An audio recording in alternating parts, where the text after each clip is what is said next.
മിശിഹായിൽ സ്നേഹമുള്ളവരെ, family counselling ഇന്നേ ദിവസം മാതാപിതാക്കളോട് എനിക്ക് പറയാനുള്ളത്, മക്കൾക്ക് ആവശ്യമായ ഭക്ഷണം, വസ്ത്രം, പാർപ്പിടം കൊടുക്കേണ്ടതുണ്ട്. ബഹുഭൂരിപക്ഷം മാതാപിതാക്കളും അത് ചെയ്യുന്നുണ്ട് എന്നുള്ളതിൽ സന്തോഷമാണ്. എന്നാൽ ഒരു ആറ്റിറ്റ്യൂഡ്, ഒരു മനോഭാവം, എല്ലാ കുട്ടികളിലും വെച്ച് ഏറ്റവും മിടുക്കി എൻ്റെ കുട്ടിയാണ്. ഈ ഒരു മനോഭാവം സ്നേഹം കൊണ്ടാണ് ചില മാതാപിതാക്കൾ വെച്ച് പുലർത്തുന്നുണ്ട്. ഞാൻ പറയുന്നത് അത് പാടില്ല എന്നാണ്. കാരണം അതെന്ത് പറ്റുന്നു, സ്വാഭാവികമായിട്ട് ഇത് നമ്മളിൽ നിന്നും മക്കളിലേക്ക് പ്രസരിക്കുകയും അവർ വലിയ ഈഗോ പ്രോബ്ലത്തിലൂടെ കടന്നു പോകും. മക്കളുടെ പക്ഷം പിടിച്ച് അധ്യാപകർ, അയൽവക്കക്കാരെയൊക്കെ മോശമായിട്ട് സംസാരിക്കുന്ന അത് കുട്ടികളെ നശിപ്പിക്കുകയേ ചെയ്യുള്ളൂ. ഇത്തരത്തിൽ ഞാൻ ശ്രീരാമകൃഷ്ണ പരമഹംസയെക്കുറിച്ചൊരു വാക്ക്, സ്വാമി വിവേകാനന്ദൻ്റെ ഗുരുവായിരുന്ന ശ്രീരാമകൃഷ്ണ പരമഹംസ പറയുന്നുണ്ട്, ഈശ്വരനും ഒരധ്യാപകനും എൻ്റെ മുൻപിലേക്ക് ഒന്നിച്ചു വന്നാൽ ഞാൻ ആദ്യം അധ്യാപകനെ വണങ്ങും.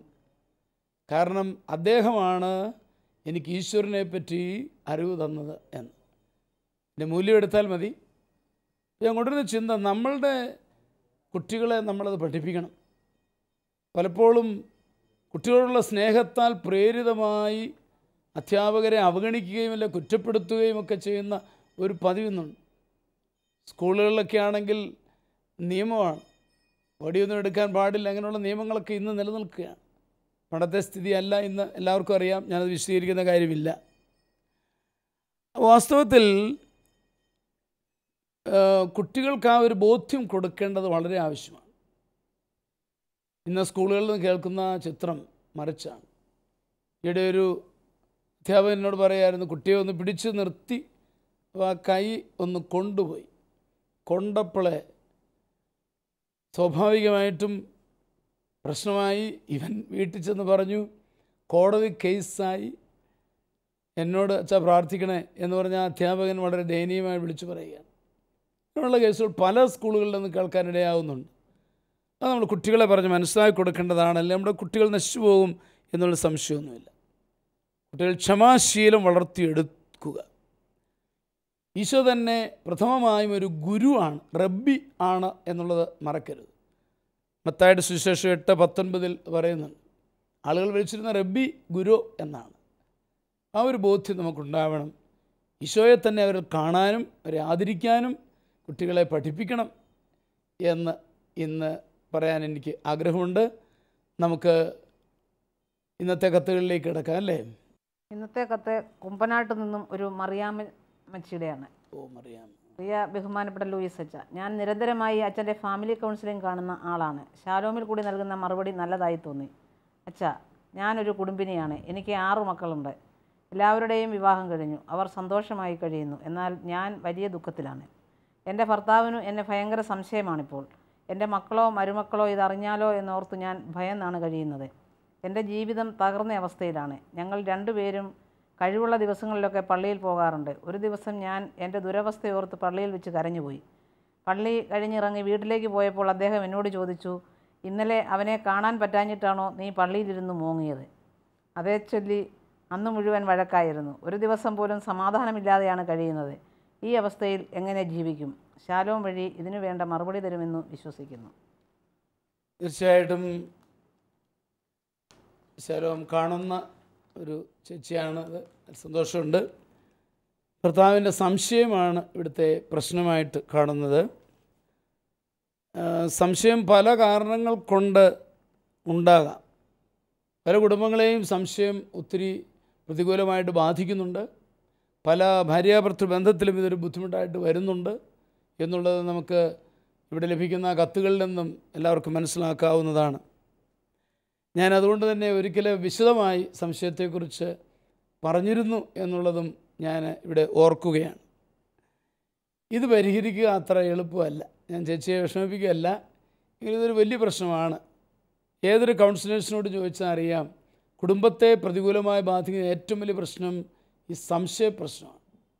അതുകൊണ്ട് എളുപ്പമല്ല, എങ്കിലും തീർച്ചയായിട്ടും നമുക്കതിനായിട്ട് പരിശ്രമിക്കണം. എന്തുകൊണ്ടാണ് ഇങ്ങനെ സംശയിക്കുന്നതെന്ന് കണ്ടുപിടിച്ചാൽ നമുക്ക് കുറച്ചുകൂടി എളുപ്പമാണ്.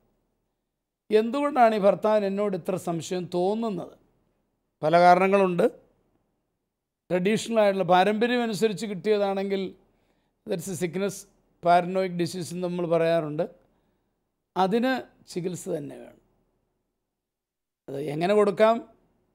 നേരിട്ട് ഇവർ മരുന്നെടുക്കാൻ മടിക്കും. അപ്പോൾ അത് ഡോക്ടർമാരുടെ കൺസൾട്ടേഷൻ വേണം അത് ചെയ്യാൻ എന്നുള്ളത് ഞാൻ ഓർമ്മിപ്പിക്കുകയാണ്. ഇനി വേറെ ചിലർ സ്നേഹം കിട്ടാനുള്ള ഒരു ടെക്നിക്കായിട്ട് പ്രയോഗിക്കും.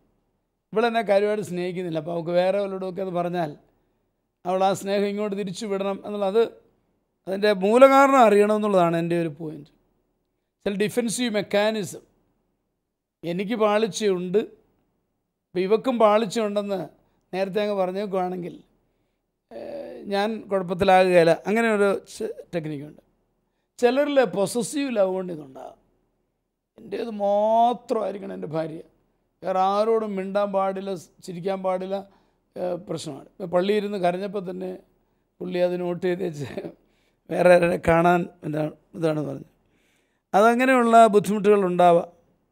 ഇനിയും പ്രൊജക്ഷൻ കാരണമാകാം. മദ്യപാനം സംശയം ഉണ്ടാക്കാനൊരു കാരണം. ഇപ്പോൾ മദ്യപാനം ഉണ്ടെന്ന് പറഞ്ഞിട്ടില്ല. അപ്പോൾ ഏതാണ് കാരണം എന്ന് കണ്ടുപിടിച്ചാൽ നമുക്ക് ആ റൂട്ട് കോസിനെ അവിടെ അറ്റാക്ക് ചെയ്യേണ്ടത്. ആ കാരണം പരിഹരിച്ചെടുത്താൽ നമുക്ക് എളുപ്പമാണെന്നാണ് എനിക്ക് പറയാനുള്ളത്. ഇനിയും എനിക്ക് ചേച്ചിയോട് പറയാനുള്ളത് പ്രാർത്ഥിക്കണമെന്നാണ്. മാറ്റം വരും, നിരാശപ്പെടേണ്ട ആവശ്യമില്ല. ഈശോയുടെ തിരുരക്തം തളിച്ച് പ്രാർത്ഥിക്കുക. എല്ലാ തിന്മയിൽ നിന്നും നമ്മളെ രക്ഷയിലേക്ക് നയിക്കുവാൻ കഴിവുള്ള വലിയൊരു ഉപകരണമാണ് ദൈവം നമുക്ക് തന്നിരിക്കുന്നത്. നമ്മൾ ഭാഗ്യമുള്ളവരാണ്. 1 പത്രോസ് 1:1 പറയുന്ന പോലെ അനാദിയിലെ തിരുരക്തത്താൽ തളിക്കപ്പെടുവാൻ തിരഞ്ഞെടുക്കപ്പെട്ടവരാണ് നമ്മൾ. ഞാൻ പറയുമ്പോൾ ആർക്കും വിഷമം തോന്നരുത്, അത് ദൈവത്തിൻ്റെ ഒരു തിരഞ്ഞെടുപ്പാണ്. അതുകൊണ്ട് ആ രക്തം തളിച്ച് പ്രാർത്ഥിക്കുമ്പോൾ കാര്യങ്ങൾക്ക് മാറ്റമുണ്ടാകും. ഞങ്ങളും പ്രാർത്ഥിക്കും. യോഹന്നാൻ 14:1 പറയുന്ന പോലെ ആ വിശ്വാസത്തിൻ്റെ ദൃഢതയോടുകൂടി ചേട്ടൻ്റെ തിരിച്ചുവരവിനായിട്ട് പ്രാർത്ഥിക്കണം, പരിശ്രമിക്കണം എന്നുകൂടെ പറയുകയാണ്. ഇതേപ്പറ്റി എന്ത് പറയുന്നു നിമ്മിയുടെ അഭിപ്രായം? ഭർത്താവിനെ മക്കളെല്ലാം നല്ല രീതിയിൽ വിവാഹം കഴിച്ചു ജീവിക്കുന്നു, അതിലമ്മച്ചി സന്തോഷിച്ചു, നന്ദിയുള്ളവളായി ജീവിക്കുക. പിന്നെ ഭർത്താവ് ഇത്രയും പ്രായമായതുകൊണ്ട് ഒരുപക്ഷെ ഭാര്യ ഭർത്താവിൻ്റെ കാര്യങ്ങളിലൊന്നും സഹകരിക്കാൻ ചിലപ്പം വിമുഖത കാണിച്ചെന്നിരിക്കും. അപ്പോൾ അതുതന്നെ ഒരു സംശയത്തിന് കാരണമാകും ഭർത്താക്കന്മാർക്ക്. ഭർത്താക്കന്മാർ അതിന് വെറുതെ അങ്ങ് പറയും, നീ ഇന്ന അതുപോലാണ് ഇതുപോലാണെന്നൊക്കെ പറഞ്ഞു അവളെ ഇങ്ങനെ നിരന്തരം പറഞ്ഞുകൊണ്ടിരിക്കും. അപ്പം ഭർത്താവിൻ്റെ ആവശ്യങ്ങളിൽ ഭർത്താവിനെ സഹായിക്കുക, വേണ്ടത്ര ശ്രദ്ധിക്കുക, ഇത്രയേ ഉള്ളൂ അതിന് പരിഹാരം. പിന്നെ കർത്താവിന് നന്ദി പറഞ്ഞുകൊണ്ട് ജീവിക്കുക, പ്രാർത്ഥിക്കുക. ഭർത്താവിനെ ഈശോയുടെ തിരുരക്തം കൊണ്ട് കഴുകി വിശദീകരിച്ച് പ്രാർത്ഥിക്കുക, ഇതൊക്കെയാണ്. പിന്നെ കർത്താവിനെ സേവിച്ചു ജീവിക്കുക. ഏറ്റവും പ്രധാനമായിട്ട് പറയുന്നത് ദൈവം എപ്പോഴും എൻ്റെ കൂടെയുണ്ട് എന്നുള്ളൊരു വിശ്വാസത്തിൽ ജീവിക്കുക. അതാണ് കുടുംബനാഥയ്ക്ക്, ഒരു നല്ല കുടുംബിനിക്കുള്ള മുഖമുദ്ര. അപ്പം കർത്താവ് എൻ്റെ ഇടയനാണ്, അപ്പോൾ എനിക്കൊന്നിനും കുറവുണ്ടാകുകയില്ല എന്നുള്ള ഒരു ആശ്രയവാദത്തോടു കൂടി കർത്താവിനെ ഞാനും എൻ്റെ കുടുംബവും ഞങ്ങൾ യഹോവയെ കർത്താവിനെ സേവിക്കും എന്ന് ജോഷുവയുടെ പുസ്തകത്തിൽ പറയുന്നത് പോലെ ആ അമ്മച്ചി കർത്താവിനെ സേവിച്ചുകൊണ്ട് കർത്താവിനെ ശുശ്രൂഷ ചെയ്തുകൊണ്ട് ജീവിച്ചു പോവുകയാണെങ്കിൽ ഇതിനെല്ലാം ഒരു പരിഹാരമാകും. അച്ചാച്ചൻ്റെ കാര്യത്തിൽ പ്രത്യേകം ശ്രദ്ധിക്കുക, ഭർത്താവിനെ സ്നേഹിക്കുക, കർത്താവിനെ എന്നതുപോലെ തന്നെ ഭർത്താവിനെ സ്നേഹിക്കുക. അപ്പോൾ എല്ലാത്തിനും ഒരു പരിഹാരം ആകും. അപ്പോൾ അതുകൊണ്ട് നിമ്മി പറയുന്നത് കുറച്ചുകൂടെ ആ ഭർത്താവിന് കരുതലും സ്നേഹവും കൊടുത്ത് അയാളെ നേടിയെടുക്കണം. നിമ്മിയുടെ ഒരു ചെറിയ അഭിപ്രായം നിമ്മി പറയുന്നത് ഒരുപക്ഷെ കിട്ടേണ്ട സ്നേഹം കിട്ടാഞ്ഞിട്ടായിരിക്കാം ഈ സംശയം കാണത്തില്ല, വെറുതെ പറയുന്നതായിരിക്കാം. പറഞ്ഞതുപോലെ സ്നേഹം കിട്ടാനുള്ള ഒരു ചെറിയ ഇടവായിട്ട് തോന്നും. ഓക്കെ, അപ്പം അങ്ങനെയാണെങ്കിൽ ആ സ്നേഹം കൊടുത്ത് നേടിയെടുക്കണം. ഒരു പ്രാർത്ഥനയിലൂടെ ഭർത്താവിന് നേടണമെന്നുള്ളതാണ്. ടോമിച്ചൻ എന്ത് പറയുന്നു? ഇതിനകത്ത് ഇത് കേട്ടപ്പോഴത്തേക്ക് ഈ അമ്മച്ചി ഇന്നിപ്പം മരുമക്കൾ ഇത് അറിഞ്ഞാലോ എന്നുള്ളൊരു ഭീതി അമ്മച്ചിയുടെ ഉള്ളിലുണ്ട്. കാരണം ഞാൻ അത്രയും മോശക്കാരിയാണോ? കാരണം അവർ നന്നായിട്ട് ജീവിച്ചു പോകുന്ന ഒരു മാതാവിനെ സംബന്ധിച്ചിടത്തോളം വയസ്സുകാലത്ത് ഇങ്ങനെ ഭർത്താവിൽ നിന്ന് തന്നെ ഒരു പേര് ദോഷം അവർക്ക് താങ്ങാൻ പോകുന്നതിലപ്പുറമായിരിക്കും. അത് തീർച്ചയായിട്ടും അമ്മച്ചി ആ സങ്കടം നമ്മൾ ഉൾക്കൊള്ളുന്നു. തീർച്ചയായിട്ടും അമ്മച്ചിക്ക് ആ കരുത്ത് ഈശോ തരട്ടെ. അതിനായിട്ട് ഞങ്ങളോട് ചേർന്ന് പ്രാർത്ഥിക്കാം. ഈ അവസരത്തിൽ ഞാൻ വേറെ എൻ്റെ ഒരു അനുഭവ സമ്പത്ത് ഞാനെന്ന് പറയട്ടെ. ഒരു ദിവസം എന്നോടിങ്ങനെ ഒരു സഹോദരൻ ഇങ്ങനെ വിളിച്ചിട്ട് ചില ദിവസങ്ങളിലേക്ക് ഫോണിൽ വിളിച്ചിങ്ങനെ പറയുമായിരുന്നു. ഒരു ദിവസം രാവിലെ വെളുപ്പിനെ പുള്ളി വിളിച്ചും പറഞ്ഞു, അത്യാവശ്യം എൻ്റെ വീട് വരെ ഒന്ന് പറഞ്ഞാൽ ഞാൻ ഇപ്പോൾ അവിടെ എത്താം എന്ന് പറഞ്ഞ് ഞാൻ പറഞ്ഞു ഞാൻ പള്ളി പോകുന്നതല്ല, ഇതിവിടം വരെ വന്നിട്ടേ പള്ളി പാവുള്ളൂ എന്ന് പറഞ്ഞ് പുള്ളി ബൈക്കിൽ അത് രാവിലെ വീട്ടിൽ വന്നു.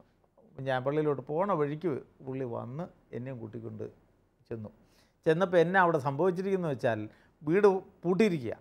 എന്നിട്ട് വീട്ടിലുള്ളവരോട് പറഞ്ഞു ഒറ്റ എണ്ണം പുറത്തിറങ്ങി പോകലെന്ന് പറഞ്ഞ് ബഹളം ഉണ്ടാക്കിച്ചാൽ പുള്ളി പോന്നിരിക്കുന്നത്.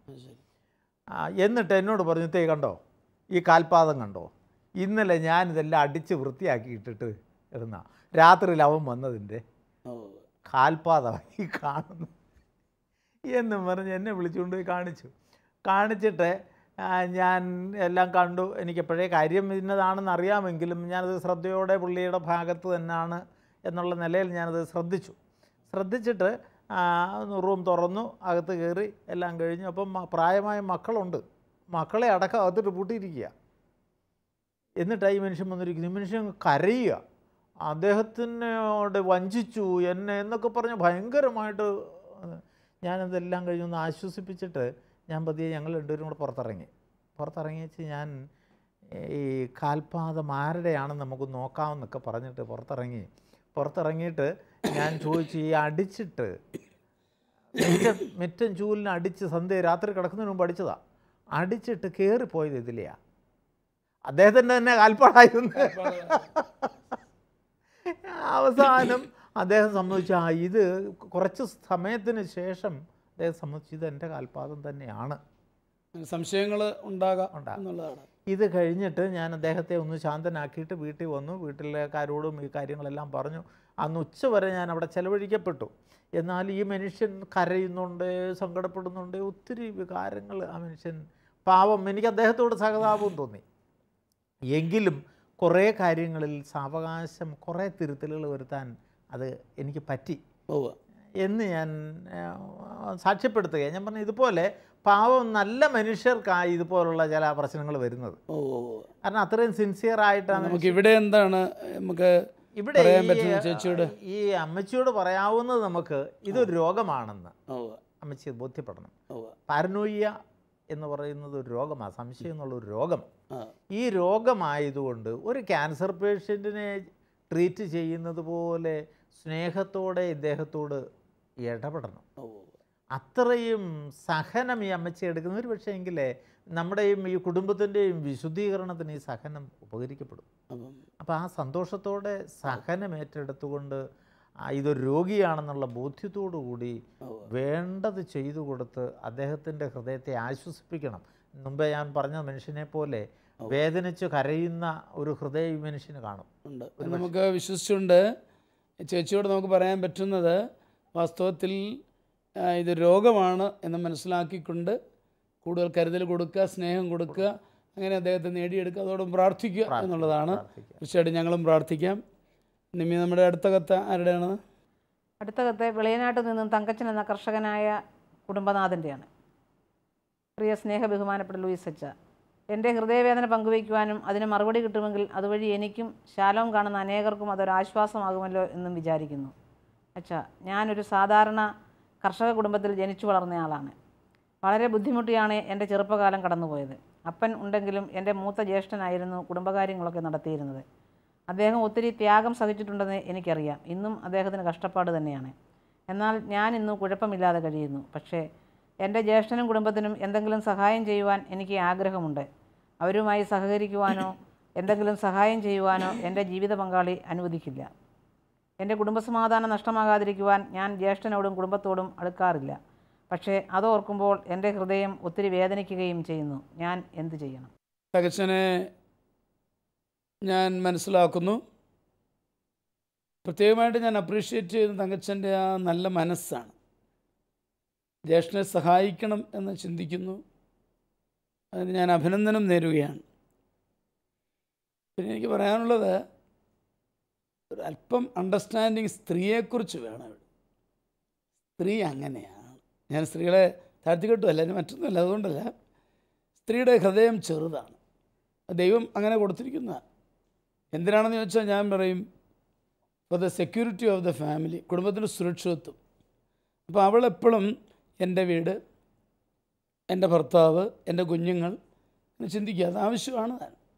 അപ്പം അങ്ങനെ ചിന്തിക്കുന്നത് കൊണ്ട് പൈസ എല്ലാം കൂടെ എടുത്ത് ചേട്ടന് കൊടുക്കാം എന്ന് പറയുന്നത് അവൾക്കത്ര ദഹിക്കണമെന്നില്ല. മാത്രമല്ല, ഈ ചെറുപ്പകാലത്ത് ഈ ചേട്ടൻ ചെയ്ത ത്യാഗപ്രവർത്തനങ്ങളൊന്നും ഈ ഭാര്യ മനസ്സിലാക്കിയിരിക്കണമെന്നുമില്ല. കാരണം ശരിയാണ്, പഠിപ്പിച്ചതെല്ലാം അനിയൻ മനസ്സിലാക്കുന്നുണ്ട്. അപ്പോൾ അതുകൊണ്ട്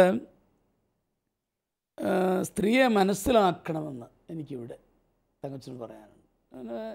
അങ്ങനെയാണ് സ്ത്രീയുടെ രീതി, അതാണ്. മനസ്സിലാക്കി പെരുമാറണം. പിന്നെ അതുകൊണ്ടൊന്നും കൊടുക്കേണ്ടതാണോ അച്ഛൻ പറയുന്നത്? അല്ല, അങ്ങനെയല്ല.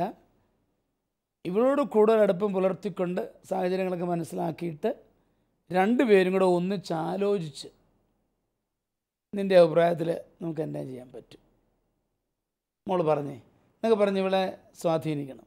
എന്നിട്ട് അങ്ങനെ രണ്ടുപേരുടെയുമായിട്ട് വേണം സഹായങ്ങൾ കൊടുക്കാൻ. അവളറിയാതെ ഒറ്റയ്ക്ക് കൊടുക്കുന്നതിനോട് എനിക്ക് താല്പര്യമില്ല. അറിഞ്ഞ് ഇങ്ങനെ ബുദ്ധിമുട്ടുണ്ടല്ലോ, എന്നെ ഒത്തിരി ചെറുപ്പത്തിൽ സഹായിച്ചിട്ടുള്ള വ്യക്തിയാണ്, എന്ത് പറയുന്നു, അവളുടെ ഒരു കുഴപ്പമില്ല, നമുക്ക് കൊടുക്കാം. അങ്ങനെ അവളെ കൂടെ രൂപപ്പെടുത്തി കഴിഞ്ഞിട്ട് അത് കൊടുക്കാനായിട്ട് പരിശ്രമിക്കണം എന്നാണ്. അത് രണ്ടും ആലോചിച്ച് ചെയ്യാവൂ എന്നെനിക്ക് പറയാനുണ്ട്. എല്ലാ കുടുംബത്തിലും ബുദ്ധിമുട്ടുകൾ വരും. പിന്നെ അത് കുറച്ച് എമൗണ്ട് കുറഞ്ഞു പോയി, അല്ലെങ്കിൽ ഞാൻ ആഗ്രഹിച്ച പോലെ കൊടുത്തില്ല എന്ന് തങ്കച്ചന് തോന്നാം. അങ്ങനെയുള്ള സാഹചര്യത്തിൽ കുറഞ്ഞാലും കുഴപ്പമില്ല, രണ്ടുപേരും അറിഞ്ഞേ ചെയ്യാവുള്ളൂ എന്നാണ്. ഇനി ബുദ്ധിമുട്ടില്ലെങ്കിൽ അല്ല എന്തെങ്കിലും പ്രശ്നം അവളെ കൊണ്ട് കൊടുപ്പിക്കാം. അങ്ങനെയൊക്കെയുള്ള രീതികൾ ഇതിനെ സ്വീകരിക്കണമെന്നാണ് എനിക്ക് പറയാനുള്ളത്. തങ്കച്ചനോട് പറഞ്ഞിട്ടുണ്ട്, ഇതുപോലുള്ള പല കുടുംബങ്ങളും സഹായകമാകും എന്നും അതിനകത്ത് പറഞ്ഞിട്ടുണ്ട്. നമ്മളെ കേട്ടുകൊണ്ടിരിക്കുന്ന ആളോട് എനിക്ക് പറയാനുള്ളത്, ജ്യേഷ്ഠ സഹോദരങ്ങളെ കഷ്ടപ്പെട്ടൊക്കെ ജീവിച്ചു, തങ്കച്ചനെ പോലെ നല്ല മനസ്സോടുകൂടി അവരെ പരിഗണിക്കുകയും അവർക്ക് വേണ്ടത് നൽകുകയും ചെയ്യണം എന്നുകൂടെ എനിക്ക് പൊതുവായിട്ട് പറയാനുണ്ട്. പിന്നെ സ്ത്രീയുടെ ഈ പ്രകൃതിയോട് തങ്കച്ചൻ അഡ്ജസ്റ്റ് ചെയ്യണം എന്നാണ് എനിക്ക് പറയുന്നത്. അവിടെ ഒരു ഭിന്നതയൊന്നും ഉണ്ടാവേണ്ട, അവളെ മനസ്സിലാക്കി അതിനകത്തൊരു നന്മയുണ്ട് എന്ന് മനസ്സിലാക്കിക്കൊണ്ട് അവളെ സ്വീകരിച്ച് സന്തോഷമായിട്ട് മുമ്പോട്ട് പോകണം. എഫേസ്യസ് 5:31 പറയുന്നുണ്ട്, നിങ്ങളൊരു ശരീരമാണ്. അതുകൊണ്ട് അത് വളരെ പ്രധാനപ്പെട്ടതാണ്. അതുകൊണ്ട് മാറ്റം ആകാം, പക്ഷേ അത് പ്രാർത്ഥനയിലൂടെയും സ്നേഹത്തിലൂടെയും അവളെ നേടിയെടുത്തുകൊണ്ട് ആ കാര്യങ്ങൾ മനസ്സിലാക്കി കൊടുത്ത് ചെയ്യണം എന്നാണ് എനിക്ക് ഇതേപ്പറ്റി പറയാനുള്ളത്. ജോൺസൺ എന്ന് പറയുന്നത് ഇതേപ്പറ്റി എനിക്ക് ഇതേപ്പറ്റി തങ്കച്ചൻ പറഞ്ഞതുപോലെ തന്നെ, പ്രത്യേകിച്ച് കുട്ടനാടിൻ്റെ ആണോ എനിക്കറിയില്ല, കുട്ടനാട്ടിലൊക്കെ ഒരു പക്ഷേ ഒരു കഴിഞ്ഞ കാലയളവിൽ ഒത്തിരി ദാരിദ്ര്യത്തിലൂടെ കടന്നുപോയ കുടുംബങ്ങളാണ് ഉള്ളത്. അപ്പോൾ അവിടെ ഈ മൂത്ത സഹോദരങ്ങൾ ഒത്തിരിയേറെ കഷ്ടതകൾ ഏറ്റിട്ടുണ്ട്. അത് ഒരു വീട്ടിലെ അനേക വീടുകളിലെ അത് തങ്കച്ചനെ സൂചിപ്പിച്ചിട്ടുണ്ട്, അനേകർക്കത് അതൊരു യാഥാർത്ഥ്യമാണ്. പലപ്പോഴും ഇപ്പം തങ്കച്ചൻ്റെ ആ നല്ല മനസ്സ് ഇവിടെ നമുക്ക് വ്യക്തമാണ്. എന്നാൽ ചില ആളുകൾ മൂത്തവർ രാപകലില്ലാതെ കഷ്ടപ്പെട്ട് സഹോദരങ്ങളെ വളർത്തി കെട്ടിച്ചു എല്ലാം കഴിഞ്ഞ് ഇപ്പം എല്ലാവരും ഇച്ചിരി സ്വസ്ഥതയായി കഴിയുമ്പോഴത്തേക്ക് ഈ മൂത്തവരെ മറന്നു പോകുന്ന ഒത്തിരി കുടുംബങ്ങളുണ്ട്. അതുകൊണ്ട് ഇവിടെ നിന്ന് ഫോക്കസ് ചെയ്യപ്പെടുക എന്നത് നല്ലതായിരിക്കുമെന്ന് എനിക്ക് തോന്നുന്നു. ഒരു പക്ഷേ എങ്കിൽ ഈ ഇളയ കുഞ്ഞുങ്ങൾ ഗൾഫിലോ അല്ലെ പുറത്തോ ഒക്കെ പോയി കാശുമായിട്ടൊക്കെ വന്നു കഴിയുമ്പോഴത്തേക്ക് മാതാപിതാക്കൾ പോലും ഈ മൂത്ത മകനെ കഷ്ടപ്പെട്ട ഈ കുടുംബം ഇതുവരെ എല്ലാം ആക്കിയത് എന്നുള്ളത് മറന്നു പോയിട്ട് വേദനിക്കുന്ന ഒത്തിരി പേരെ എനിക്കറിയാം. അപ്പം അത് ഇവിടെ തങ്കച്ചൻ അത് ഉൾക്കൊള്ളുന്നു, അങ്ങനെ ഒരു സംഭവം ഉണ്ട്. അതുകൊണ്ട് എനിക്ക് എന്തെങ്കിലും ചെയ്യണമെന്നൊരാഗ്രഹം തങ്കച്ചനുണ്ട്. അച്ഛൻ പറഞ്ഞതോട് ചേർന്നുകൊണ്ട് തന്നെ ഞാൻ തങ്കച്ചനോടൊന്ന് പറയട്ടെ. ഉൽപ്പത്തി പുസ്തകത്തിൻ്റെ 4-ാം അധ്യായത്തിൻ്റെ 7-ാം വാക്യത്തിൽ ഇങ്ങനെ പറയുന്നുണ്ട്, നല്ലത് ചെയ്യുന്നില്ലെങ്കിൽ പാപം നിൻ്റെ വാതുക്കൽ പതിയിരിപ്പുണ്ടെന്ന് നീ ഓർക്കണം, അത് നിന്നിൽ താല്പര്യം വെച്ചിരിക്കുന്നു, നീ അതിനെ കീഴടക്കണം. അപ്പം നല്ലത് ചെയ്യുക, നമ്മളെ വളർത്തിക്കൊണ്ടുവന്ന് പ്രാപ്തനാക്കി കൊണ്ടുവന്ന ആ ജ്യേഷ്ഠനെ പറ്റിയുള്ള ബോധ്യം അവൾക്ക് കൊടുക്കണം. അവൾക്ക് അത് ആദ്യകാലം മുതലേ കൊടുത്തു പോന്നിരുന്നെങ്കിൽ ഒരുപക്ഷെ അവൾ അപ്പനെ പോലെ തന്നെ ഈ ജ്യേഷ്ഠനെ കരുതുമായിരുന്നു. അതിനകത്ത് തങ്കച്ചന് വീഴ്ച പറ്റിയിട്ടുണ്ടോ എന്ന് നമുക്കറിയില്ല. ആ സ്ത്രീയോടത് പറഞ്ഞ് ബോധ്യപ്പെടുത്തിയിട്ട് അച്ഛൻ പറഞ്ഞ പോലെ തന്നെ ഇവൻ സെപ്പറേറ്റ് രഹസ്യമായിട്ടൊന്നും ചെയ്യണമെന്നല്ല ഞാൻ പറയുന്നത്. ആ സ്ത്രീയോട് മാത്രമല്ല, ആ കുടുംബം, തങ്കച്ചൻ്റെ മക്കൾ പോലും ഈ പേരപ്പനെ അത്രയും ബഹുമാനിക്കത്തക്ക തലത്തിലുള്ള ഒരു അന്തരീക്ഷം തങ്കച്ചൻ്റെ വീട്ടിൽ തങ്കച്ചൻ ക്രിയേറ്റ് ചെയ്തെടുക്കണം. അതിനകത്ത് ഉത്തരവാദിത്വം തങ്കച്ചന് തന്നെയാണ് ഉള്ളത്. അത് അങ്ങനെ ക്രിയേറ്റ് ചെയ്തെടുത്തുകൊണ്ട് നല്ലത് ചെയ്യണം. കർത്താവ് 128-ാം സങ്കീർത്തനത്തിൽ കർത്താവിൻ്റെ വഴികളിൽ നടക്കുകയും അവനെ അനുഗമിക്കുകയും ചെയ്യുന്നവൻ, അവൻ്റെ വഴികളെ അനുഗമിക്കുന്നവൻ ഭാഗ്യവാനെന്നാണ് പറഞ്ഞത്.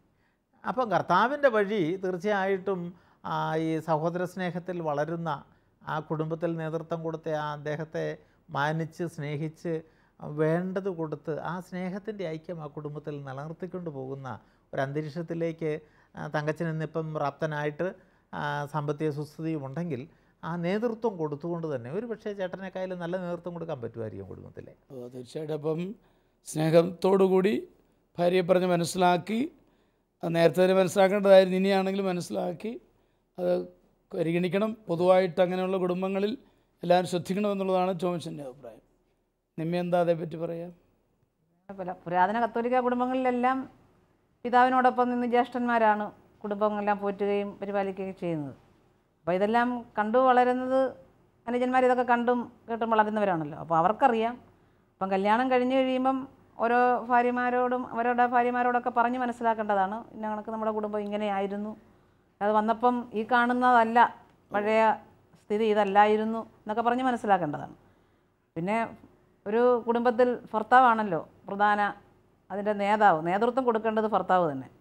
ഭാര്യയെ അറിയാതെ ഒന്നും ചെയ്യണ്ട, ഭാര്യയും കൂടി അറിഞ്ഞ് ഭാര്യയെ മനസ്സിലാക്കി, അച്ഛൻ പറഞ്ഞതുപോലെ ഭാര്യയെ മനസ്സിലാക്കി അവളെ നേടിക്കൊണ്ട് അവർക്ക് രണ്ടുപേർക്കും കൂടെ സഹകരിച്ച് ജ്യേഷ്ഠൻ എന്തെങ്കിലും ചെയ്യണമെന്നുണ്ടെങ്കിൽ, ജ്യേഷ്ഠന് ചെയ്തില്ലെങ്കിലും ജ്യേഷ്ഠനെ ദൈവം പരിപാലിച്ചുകൊള്ളും.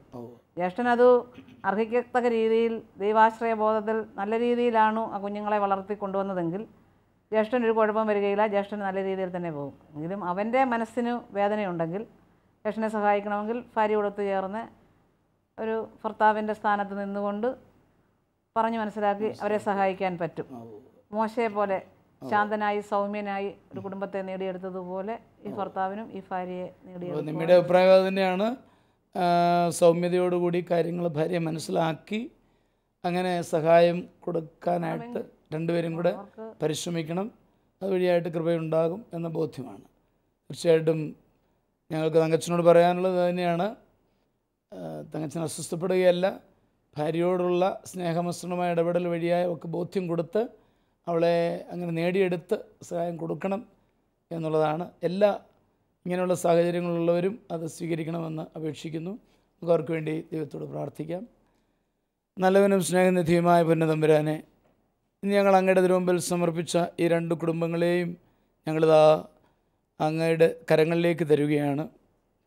അവരെ അങ്ങ് ഏറ്റെടുക്കണമേ കർത്താവേ. പ്രശ്നങ്ങൾ വിഭിന്നങ്ങളാണെങ്കിലും രണ്ട് കുടുംബങ്ങളും അസ്വസ്ഥ ചിത്തമാണല്ലോ. അങ്ങ് ഇടപെടണമേ, രക്ഷയിലേക്ക് അവരെ നയിക്കണമേ. അങ്ങയുടെ മൂലമായ തിരുരക്തം ആ കുടുംബങ്ങളിലേക്ക് ഈ നിമിഷം തന്നെ തളിക്കണമേ. എല്ലാ തിന്മയുടെ സ്വാധീനങ്ങളും വിട്ടുപോകട്ടെ. അങ്ങനെ അങ്ങയുടെ കൃപയിൽ ആശ്രയിച്ചുകൊണ്ട് കൂടുതൽ വിശുദ്ധീകൃതമായ ഒരു കുടുംബജീവിതം നയിക്കുവാൻ ആ മക്കളെ അനുഗ്രഹിക്കണമേ എന്ന് ഞങ്ങൾ ഒന്ന് ചേർന്ന് പ്രാർത്ഥിക്കുന്നു. പിതാവും പുത്രനും പരിശുദ്ധാത്മാവുമായ സർവേശ്വര എന്നേക്കും. ഈ പ്രോഗ്രാമിലേക്ക് കത്തുകളും അഭിപ്രായങ്ങളും അയക്കേണ്ട വിലാസം: to the producer, family counselling, Shalom television, Peruvannamuzhi PO, Kozhikode 673-528. Email info@shalomtelevision.com